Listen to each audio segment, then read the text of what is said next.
Hey people, welcome to the channel. I strongly suggest you stay for this video because I'm going to talk about a very relevant, important topic, which is the kind of attacks we're seeing in different parts of the world. And as of right now, I would say that there's no place where you can go, yeah, we're good, we're safe. And I'm talking about knife attacks. Now, I'm not talking about the kind of knife attacks that maybe we're more familiar with in Argentina or other dangerous crime, problematic countries where it's, hey, give me your money, man.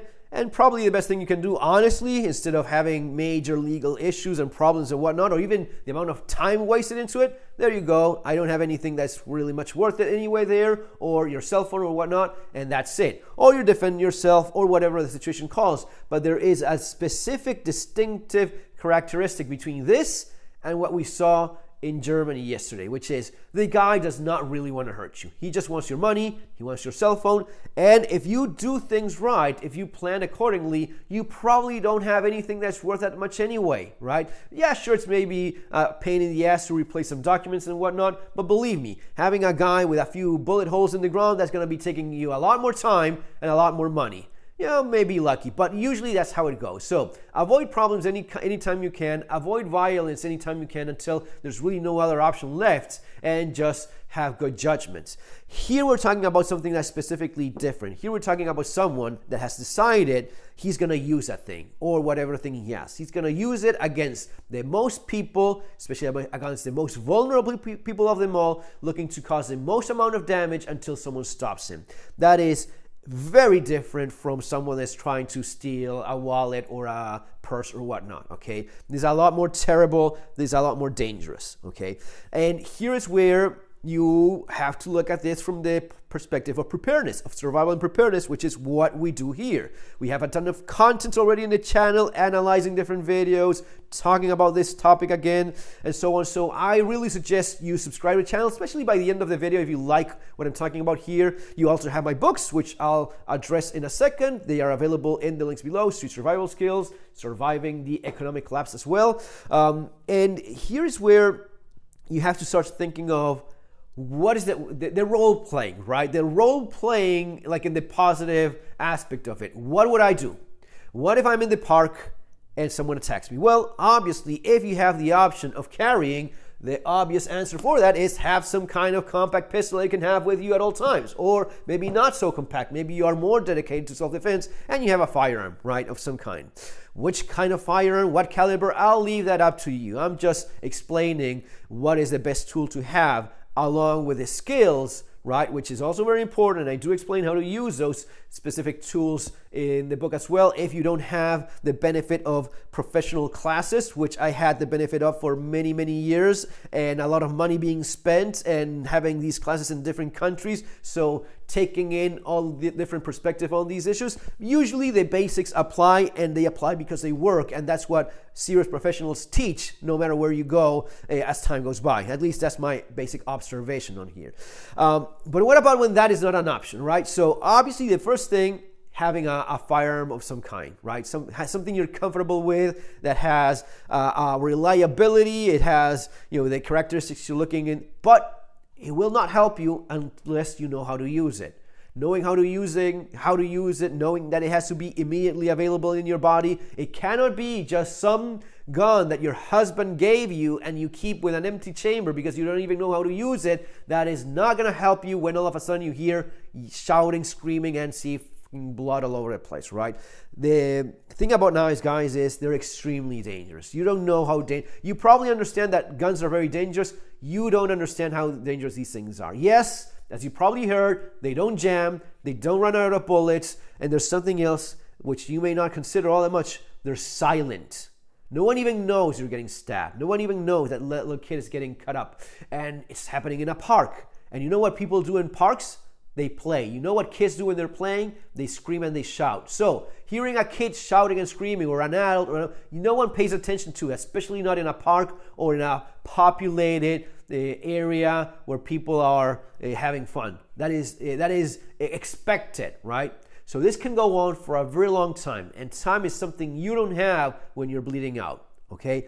Tremendously dangerous, these things. And these guys, they are evil, but they're not stupid. They will go for the largest knife they can buy and carry around concealed until they plan on using it. It's probably going to be something they got from their own kitchen or something they just bought in a store right before using it. That is typical. And they go for larger knives. And larger knives are dangerous because they go deeper, they cut more tissue, more blood vessels. It is a very scary scenario. So what is that you can do about this? Well, there are things you can do, which we'll address in them. There's things you can carry as well. You can carry your pistol. Oh, but okay. Can you carry pepper spray? Pepper spray works surprisingly well if used properly, and I suggest getting a larger can, not that tiny one. Tiny one is better than nothing. A little bit bigger, much better. And the larger it is, the more foam and fog and chance of incapacitating the vision of that person you have. And that's exactly what you want. You want that person to be unable to see, basically, when you spray half a can in their face. He has a knife, he wants to use it, but because you keep on spraying, and this is similar, this is really not all that different from this. You keep on using it until you incapacitate, right? You keep on spraying until you empty the thing in his face and you have the chance to run. Don't start running right away. Make sure you have a decent amount of liquid on that person so that he cannot even see you. That's ideally what you want to achieve. Can you carry a blade of your own? Yeah, sure, absolutely. And it's definitely better than not having any kind of tool to defend yourself. And there's a number of blades, right? You can go with something a little bit more tactical-ish looking. You can go with, this is the TDI. Well, do I want to have this? I mean, yes, sure, this is not bad.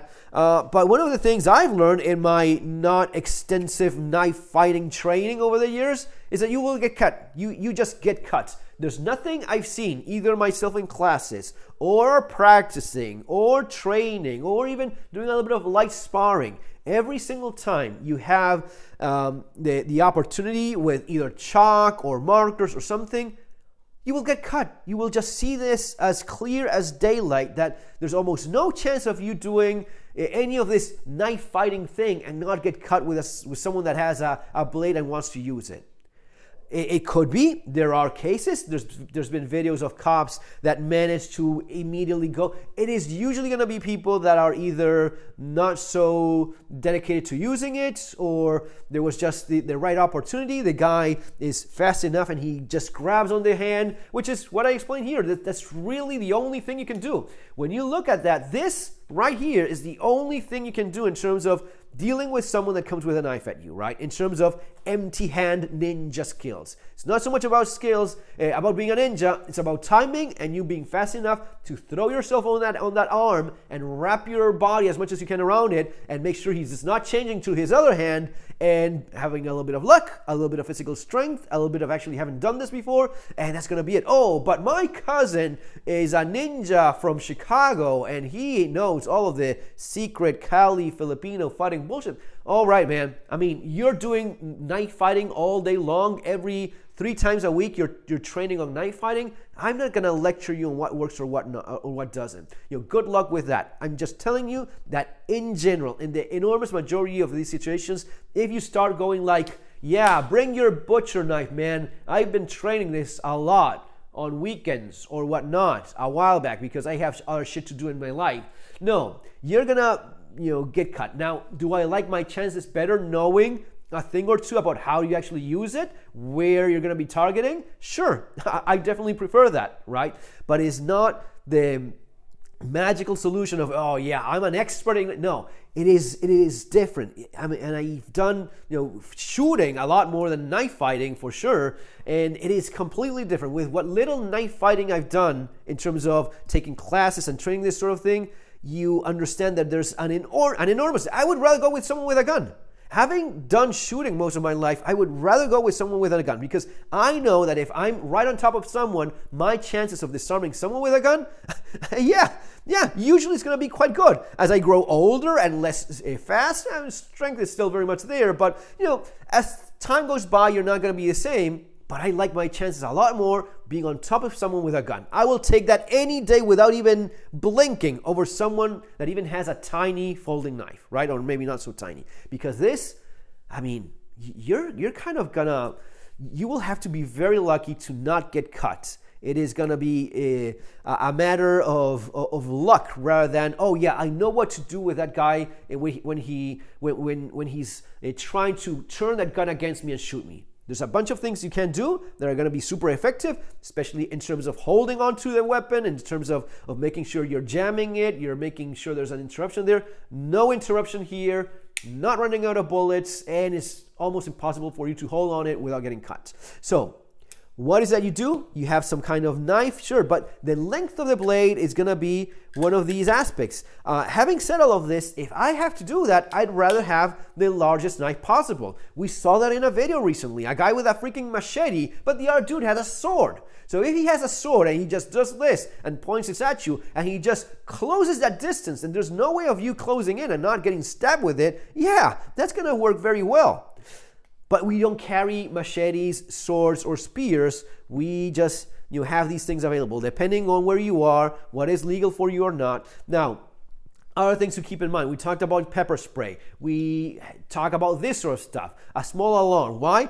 Is this going to scare someone away? No. But unlike screaming and shouting in a park, this is going to attract a little bit more attention, right? And yes, it's something that if you're being mugged or whatnot, pulling this, some creep is closing in, you throw this, and there's going to be a lot of eyeballs in your direction, unlike screaming in a park or yelling in a park. So this is just a couple bucks. Super affordable.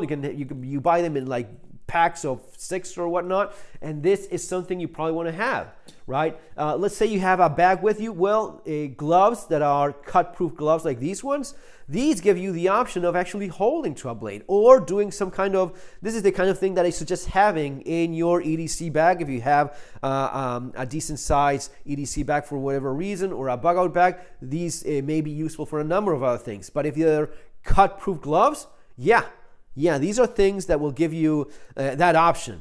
Perfect, no, right? But it gives you that option. What about carrying a tourniquet? What about carrying seal locks? If you have an EDC bag with you, if you find yourself going to these parks often in places where these people are usually lurking, I would probably consider that. I would probably consider carrying whatever the law allows me to carry. I will probably have my seal locks and tourniquet with me, and something else, and pepper spray, and whatever it is that I can, add up to my side of earning, of ending up on the winning side if this ends up happening. But the most important part, This is the most important part in terms of awareness, in terms of not being completely distracted when you're, the kind of thing I talk about in the earlier chapters of the book in terms of awareness and security in the streets, the part where I talk about how you defend yourself empty-handed against gun, knife, or whatever it is, how to use your tools against someone that is attacking you, which is going to be maybe more effective than someone that does know specifically how to use these things. And when it comes down to this, well, these are the kind of things that over the years have worked. And man, I'm not inventing anything here, right? This drawing that I did here, I just took it. I just stole this from a manual that is about Manual del Bandolero, something like that, a Spanish navaja fighting manual. That thing is like 300 years old, maybe more. I don't want to lie. I think it's from the 1700s, that thing. And it talks about using a cape, and it talks about wrapping your body around the arm with a blade. And the same thing was repeated again in the manual of Esgrima Criolla, a gaucho knife fighting manual from Argentina that is also almost 100 years old or so. So these are things that I'm not inventing anything. These things have worked for over, and it's not ninja stuff. No, it's about manuals written by people that used to stab one another on the street because of reasons. And that's the kind of thing they realize works, right? Oh, but no, you have to take this. I've seen, I don't know how many videos on YouTube of different knife experts explaining 99.9% of the things they're saying are bullshit. None of those things would actually work. And you know the moment you see it that it's bullshit. So that tells you quite a bit about how useful that may be when used for real or not. It is going to be a lot of this mall ninja bullshit, right? Now, the idea of timing and reflexes and being fast enough and lucky enough and going for it, and sure, and someone helping you, that would be even better, right? And all of you understanding where you have to, that is going to be the best. But in case that doesn't work, this stuff that I explained here of using chairs, using a table, putting objects between you and the attacker, right? If you have the option of running away, you run away. Now, if this is a younger, faster, stronger person, maybe you don't have that. So you have to use whatever it is that you have with you. Improvise. You can use a jacket. You're not carrying around a freaking cape. You're not a knight in medieval Europe, right? But you have a jacket. You have a jacket, you have a bag. We've seen these things work in different videos. I showed you the video of the guy that comes with a backpack, just slams the backpack on the guy's head, the guy goes down, the knife goes down. There's videos of guys that use jackets and cloth and whatever you have, a briefcase, and hits either the guy or the blade. And there's a good chance of the blade getting caught on fiber and clothing and dropping. One of the first things you realize when you do any kind of knife fighting training, knives fall all the time. Anything that catches and is a little bit more velocity and strength, people drop the knives all the time, especially these assholes that have no idea how to fight with these things. That's very likely to happen. But guys, this will give you a huge advantage if you find yourself in that position. That's going to be all for now. We'll keep talking about these things. I think it's important, but if you want to learn more about all of this stuff, you will now have the little button to subscribe to the channel, maybe some other video being suggested there, and see you next time, guys. Take care.